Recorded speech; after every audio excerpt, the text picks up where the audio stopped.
What's going on, ladies and gentlemen? Thank you so much for tuning in. My name is Mike Dyack. I am a licensed master plumber for the entire state of South Carolina and also in some jurisdictions in the state of New York. Today, on this video and this service call, I have a customer located in Port Washington, New York. They have some water pressure issues for the past unknown amount of time. We've been servicing this customer for about a year and a half, and they have problems with relief valves on their heating and water heating equipment. My other technician, Daniel, who runs DC HVAC, his own YouTube channel, he was there about a week and a half ago, and actually finally we diagnosed the problem. And the problem is we have about 130 PSI of water pressure at one of the hose faucets. Yep, Port Washington, New York, 130 PSI relief pressure coming out of the water faucets. So they are in desperate need of a pressure reducing valve on their 3/4 inch water main. So I have reached out to my buddies over at Watts Water Technologies, and I have a 3/4 inch Watts lead-free pressure reducing valve that we're going to install. All right, so there is our pressure gauge, and wow, okay. Yeah, look at that. 110 PSI. Wow, that's incredible. So when you run the hose, you turn it off, this thing floods. Correct. And not all the time. Okay. What happens when you flush a toilet? I don't know. How's that? Is that nothing? No, but the washing machine, when it closes, when it turns on, when I go to turn the water on, it'll bang. The pipes are banging like crazy. Yeah. Just one bang. And this is the water main.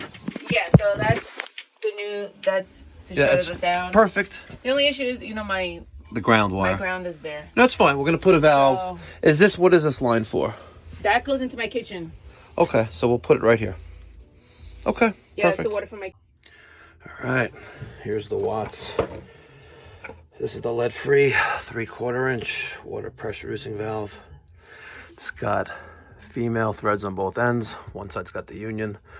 Viga 3/4 press by male. Another Viga 3/4 by press male. Added a T for the S-Troll ST12.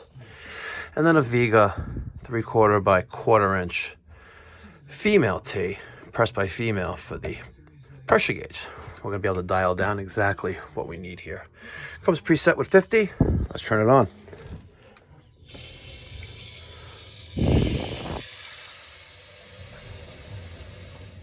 And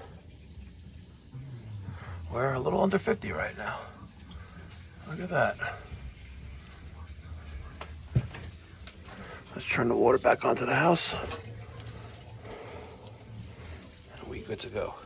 So normally you turn the dishwasher on, the washing machine on. Yeah. And when the valve opens.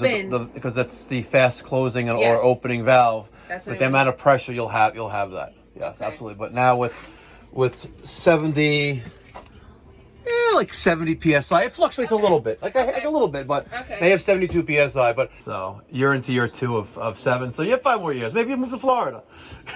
I've been looking. All right, thank you so much for tuning in to this video. It's a short little video, short and sweet, but at the end of the day, if you have over 80 PSI of water pressure in your home or your business, your property, bad things could happen. Bad things can happen. So make sure you have a pressure reducing valve installed on the water main, and put a pressure gauge after that like we did on this video. That way you can finally adjust that. I was thinking about putting one before the pressure reducing valve, but it was kind of hard to find a pressure gauge, a Watts pressure gauge that was over 100 PSI that was reasonably priced. Reasonably priced is the key word.